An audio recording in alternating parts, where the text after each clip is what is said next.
नमस्कार दोस्तों, welcome back to my channel. दोस्तों आज हम देखने वाले हैं क्लास 10th इतिहास का, ठीक है, सब्जेक्टिव क्वेश्चन देखने वाले, ठीक है, बहुत ही मोस्ट इंपोर्टेंट क्वेश्चन देखने वाले, ठीक है ना। पहला सवाल देखिएगा, राष्ट्रवाद का विचार, ठीक है, यूरोप में कैसे फैला, ठीक है। इसका आंसर देखिए, ठीक है, कैसे लिखना है आपको, देखिए फ्रांसीसी क्रांति, ठीक है, कब हुआ था? 1789 में, ठीक ना, के दौरान राष्ट्रवाद का विचार विकसित हुआ, ठीक है ना। उसके बाद लिखिएगा, नेपोलियन ने, ठीक है, प्रशासनिक सुधारों जैसे समान कानून, समानती अधिकारों का अंत और समान मापन प्रणाली को लागू किया, ठीक है। इसी में आगे लिखिएगा, यूरोपीय देशों में इसी में आगे लिखिएगा, यूरोपीय देशों में शिक्षा, भाषा और सांस्कृतिक एकता ने राष्ट्रवाद को बढ़ावा दिया, ठीक है। इसी में आगे लिखिएगा, 19वीं सदी के दौरान, ठीक है, राष्ट्रवादी आंदोलन जैसे कि जर्मनी और इटली का एकीकरण ने इसे और मजबूत किया, ठीक है। उसके बाद देखिए सेकंड क्वेश्चन, ठीक है, वियना कांग्रेस 1815 के मुख्य उद्देश्य क्या थे, ठीक है।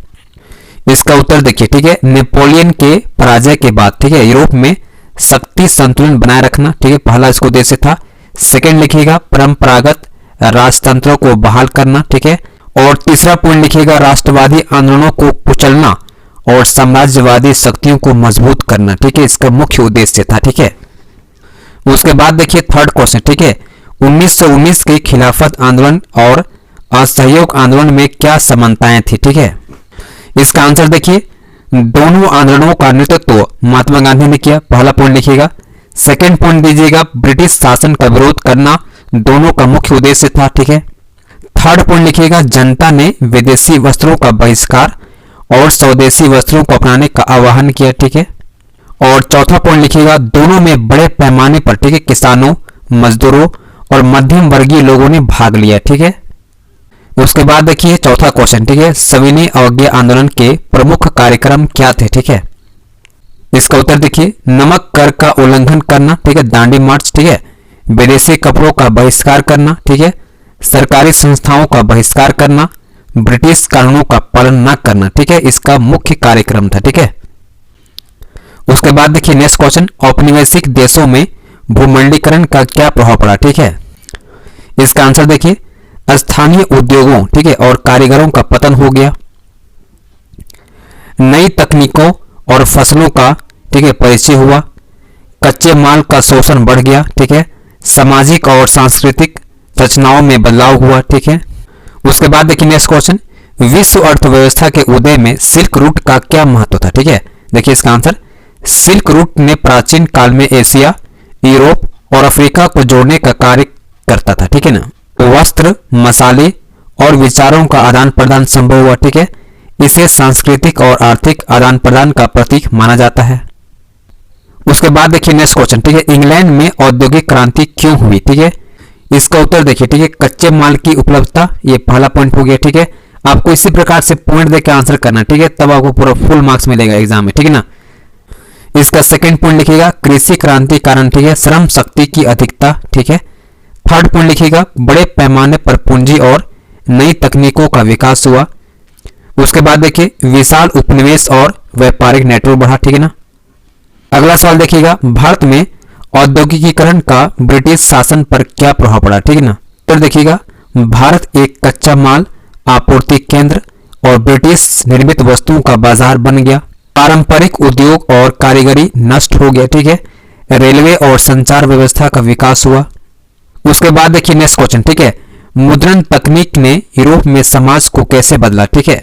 इसका आंसर देखिए, किताबों के सस्ते और सुलभ होने से ज्ञान का प्रसार हुआ, ठीक है, लोगों ने नए विचारों और वैज्ञानिक दृष्टिकोण को अपनाया, धार्मिक सुधार आंदोलन, इसको बोलते हैं प्रोटेस्टेंट सुधार, को बढ़ावा मिला, ठीक है, राष्ट्रीय चेतना और क्रांति का मार्ग प्रशस्त हुआ, ठीक है। उसके बाद देखिए नेक्स्ट क्वेश्चन, भारत में मुद्रण संस्कृति का क्या प्रभाव पड़ा, ठीक है। इसका आंसर देखिए, भारतीय भाषाओं में किताबों की छपाई ने शिक्षा का विस्तार किया।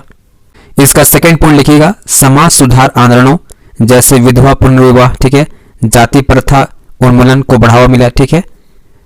थर्ड पॉइंट लिखिएगा, राष्ट्रीय आंदोलन के दौरान पत्र पत्रिकाओं ने जागरूकता फैलाई, ठीक है। उसके बाद देखिए नेक्स्ट क्वेश्चन, ठीक है, जर्मनी और इटली का एकीकरण कैसे हुआ, ठीक है, एकदम शॉर्ट आंसर, ठीक है। जर्मनी का एकीकरण, ठीक ना, 1848 में जर्मनी के लिए एक संवैधानिक सभा का गठन हुआ। प्रसा के राजा विलियम प्रथम और चांसलर बिस्मार्क ने युद्ध और कूटनीति के माध्यम से जर्मनी का एकीकरण किया। ठीक है, 1871 में जर्मन साम्राज्य की स्थापना हुई। इसके बाद देखिए इटली का एकीकरण। ठीक है ना, इटली का नेतृत्व सार्डिनिया पिडमोंट के राजा विक्टर इमैनुअल ने किया। ठीक है, ग्यूसेप मैज़नी और ग्यूसेप गैरिबाल्डी जैसे नेताओं ने स्वतंत्रता संग्राम को गति दी। 1861 में इटली का एकीकरण पूरा हो गया। ठीक है, नेक्स्ट क्वेश्चन देखिए। ठीक है, 1848 का वर्ष, ठीक है, यूरोप में क्रांति का वर्ष क्यों कहा जाता है? ठीक है, देखिए यह वर्ष राजनीतिक, सामाजिक और आर्थिक परिवर्तनों से भरा था। ठीक है ना, कृषकों और मजदूरों ने सामंती प्रथाओं के खिलाफ विद्रोह किया, राष्ट्रवादी आंदोलनों जैसे कि राजशाही के खिलाफ संघर्ष किया। ठीक है ना, और महिलाओं ने मताधिकार और समानता के अधिकार की मांग की। उसके बाद देखिएगा नेक्स्ट क्वेश्चन। ठीक है, 1920 के दशक में किसानों और आदिवासियों ने स्वतंत्रता संग्राम में कैसे योगदान दिया? ठीक है, इसका आंसर देखिए किसान आंदोलन, ठीक ना, उच्च कर और लगान के खिलाफ आंदोलन, ठीक ना, आदिवासी आंदोलन, वन कानूनों के खिलाफ, ठीक है, संघर्ष जैसे कि अलोरी सीताराम राजू द्वारा आंध्र प्रदेश में आंदोलन। ठीक है, और इन आंदोलनों में, ठीक है, जनता में जागरूकता बढ़ाई और राष्ट्रीय संग्राम को समर्थन दिया। ठीक है, उसके बाद देखिए नेक्स्ट क्वेश्चन, महात्मा गांधी ने नमक सत्याग्रह क्यों शुरू किया? ठीक है, देखिए नमक कर ब्रिटिश शासन का प्रतीक था। ठीक है, गांधी जी ने इसे जनता से जोड़ने का सरल मुद्दा माना। दांडी मार्च, ठीक है, 1930 ने पूरे देश में ब्रिटिश कानूनों के खिलाफ असहयोग और सविनय अवज्ञा की भावना को फैलाया। उसके बाद देखिए नेक्स्ट क्वेश्चन। ठीक है, भारत में इंडिगो विद्रोह, ठीक है, नील विद्रोह क्यों हुआ? ठीक है, देखिए ब्रिटिश प्लांटर्स ने किसानों को जबरन नील की खेती करने के लिए मजबूर किया। उन्हें कम दाम पर फसल बेचनी पड़ती थी। किसानों ने 1859-60 में, ठीक है, विद्रोह किया, जिससे नील उत्पादन प्रणाली को समाप्त करना पड़ा। ठीक है, उसके बाद देखिए अगला सवाल। ठीक है, औपनिवेशिक शासन के दौरान, ठीक है, विश्व बाजार के विस्तार का क्या प्रभाव पड़ा? ठीक है, इसका आंसर देखिए उपनिवेशों में कच्चे माल का शोषण, ठीक है, वैश्विक व्यापार में यूरोपीय देशों का प्रभुत्व। अगला पॉइंट लिखिएगा, गरीब देशों में, ठीक है, औद्योगिकीकरण धीमा रहा। ठीक है, उपभोक्तावाद और सांस्कृतिक बदलाव हुआ। ठीक है, उसके बाद देखिए अगला सवाल। ठीक है ना, औद्योगिक क्रांति ने श्रमिक वर्ग पर क्या प्रभाव डाला? ठीक है, इसका आंसर देखिएगा श्रमिक वर्ग को, ठीक है, कम मजदूरी और खराब कार्य स्थितियों का सामना करना पड़ा। महिलाएं और बच्चे भी कारखानों में काम करने लगे। ठीक है, श्रमिक आंदोलनों जैसे ट्रेड यूनियन का गठन होगा। धीरे धीरे काम के घंटे घटे। ठीक है, और मजदूरों को अधिकार मिलना शुरू हुआ। ठीक है, इसका आंसर देखिए ब्रिटिश मशीन निर्मित वस्त्रों का आयात होना स्टार्ट हो गया। ठीक है, भारतीय कारीगरों और बुनकरों पर करों का बोझ पड़ना स्टार्ट हो गया। ठीक है, रेलवे के विकास से विदेशी वस्त्रों का सस्ता परिवहन। ठीक है, स्थानीय बाजारों पर ब्रिटिश उत्पादों का कब्जा हो गया। ठीक है, अगला सवाल देखिएगा, भारतीय समाज सुधारकों ने मुद्रण तकनीक का कैसे उपयोग किया? ठीक है, इसका आंसर देखिए राजा राम मोहन राय ने, ठीक है, संवाद कौमुदी, ठीक है, प्रकाशित किया। ठीक है ना, ईश्वर चंद्र विद्यासागर ने शिक्षा और सामाजिक सुधारों के लिए पुस्तकों का उपयोग किया। ठीक है, पत्र पत्रिकाओं ने बाल विवाह, जातिवाद और सती प्रथा के खिलाफ अभियान चलाया। ठीक है ना, अगला सवाल देखिए, मुद्रण के माध्यम से, ठीक है, फ्रांसीसी क्रांति कैसे प्रभावित हुई? ठीक है,